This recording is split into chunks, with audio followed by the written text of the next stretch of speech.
بسم اللہ الرحمن الرحیم۔ زبان کی حفاظت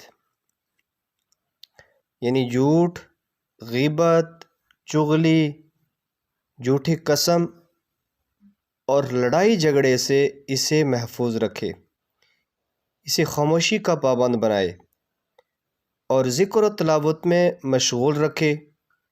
یہ زبان کا روزہ ہے۔ سفیان ثوری رحمۃ اللہ علیہ کا قول ہے کہ غیبت سے روزہ ٹوٹ جاتا ہے۔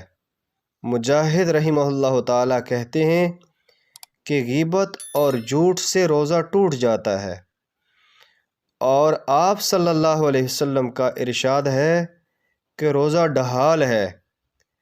پس جب تم میں سے کسی کا روزہ ہو تو نہ وہ کوئی بیہودہ بات کرے، نہ جہالت کا کوئی کام کرے، اور اگر اس سے کوئی شخص لڑے جھگڑے تو یا اسے گالی دے تو کہہ دے میرا روزہ ہے۔